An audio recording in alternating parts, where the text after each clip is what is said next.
Hello everyone, I hope all of you are doing good.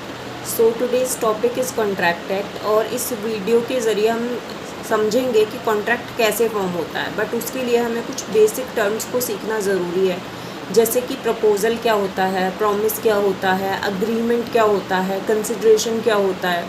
तो इन सब को सीखने के लिए हम एक इलस्ट्रेशन का सहारा लेंगे।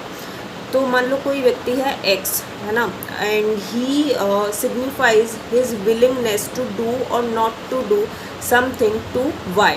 ठीक है, तो जब कभी भी एक्स यानी कि प्रपोजी को अपनी विलिंगनेस, अपनी इच्छा जताता है कि वो कोई काम करना चाह रहा है या नहीं करना चाह रहा, और ये इच्छा वो किस उससे दिखाता है, किस ऑब्जेक्टिव से दिखाता है कि सामने वाला अपनी कंसेंट दे उस चीज़ के लिए कि हाँ मैं तैयार हूँ इस चीज़ को करने के लिए या ना करने के लिए, एज़ पर योर विश। तो जब कभी भी वो सामने वाला व्यक्ति यानी कि प्रोमिसर अपनी असेंट को सिग्निफाई कर देता है as per our willingness, as per our offer, that is called promise. ठीक है, तो ये जो प्रपोज़र है ये प्रपोज़ल देता है अंडर सेक्शन 2A। ठीक है, इसमें ये सारे के सारे पॉइंट हमें नोट डाउन करने की ज़रूरत है कि जब कभी भी प्रपोज़र अपनी विलिंगनेस दिखाएगा कुछ काम को करने के लिए या ना करने के लिए, और ये जो विलिंगनेस है वो क्यों दिखा रहा है, सो दैट वो कंसेंट ले सके सामने वाले व्यक्ति से कि वो भी उस काम को उसी नज़रिए से करने या ना करने के लिए राज़ी हो जाए, तो उसको हम क्या बोलेंगे कि प्रपोज़ल उसने मेक किया सामने वाले को। और जब कभी भी वो सामने वाला व्यक्ति असेंट दे देगा तो उसको हम क्या बोलेंगे कि प्रॉमिस फॉर्म हुआ। ये प्रॉमिस जो फॉर्म होता है ये होता है अंडर सेक्शन 2B। ठीक है, और ये जो है विलिंगनेस अपने कुछ काम को करने या ना करने के लिए जो वो जताता है, तो उसके रेसिप्रोकेशन में अगर वो कोई काम कर देता है या नहीं करता, या फिर मान लो प्रॉमिस कर देता है कि हाँ मैं एज़ पर योर विलिंगनेस इस काम को करूँगा या नहीं करूँगा, तो उसको हम बोलते हैं क्या, कंसिडरेशन। कंसिडरेशन कहाँ दिया गया है, अंडर सेक्शन 2D।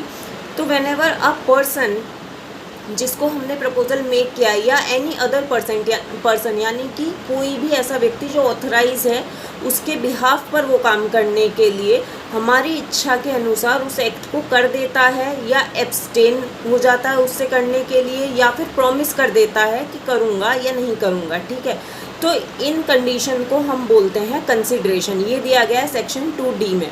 ठीक है, 2E में दिया गया है अग्रीमेंट। जब कभी भी कोई प्रॉमिस या सेट ऑफ प्रॉमिसेस एक दूसरे के लिए कंसिडरेशन फॉर्म करते हैं तो हम उसे अग्रीमेंट कहते हैं। And when ever a agreement is enforceable by law it is called contract, या फिर ये एक कॉन्ट्रैक्ट की फॉर्म ले लेता है। ठीक है, an agreement enforceable by law is a contract. ये कहाँ दिया गया है, it is given under section 2H।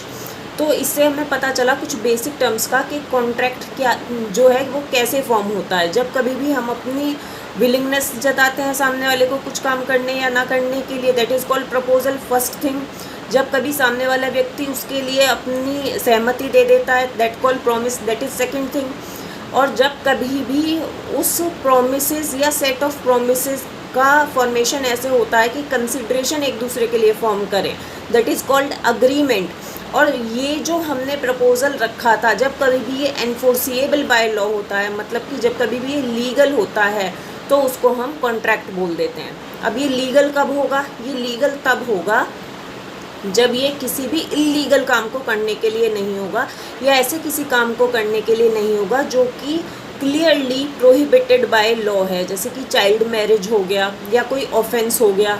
मान लो कल को मैं प्रपोज़र हूँ और मैं आपसे इस तरीके का प्रपोज़ल रखूँ कि आप सामने वाले व्यक्ति को गोली मार दो and I will give you so and so amount, या फिर सो एंड सो प्रॉपर्टी मैं आपको दूंगी, राइट। तो ये क्या है, that this is an agreement not enforceable by law. ठीक है, तो ये कॉन्ट्रैक्ट की फॉर्म लेगा ही नहीं, ये अग्रीमेंट के स्टेज पर ही ख़त्म हो जाएगा, रुइन हो जाएगा। ठीक है, तो this was all about how a contract is formed. I really hope कि इस वीडियो से आपको समझ आ पाया हो। मैंने बहुत ईजी मेथड से समझाने की कोशिश करी है, but in case you encounter any problem in this particular topic, so you can DM me. I'll be there to solve your queries. I wish you luck for your future endeavors. Thank you.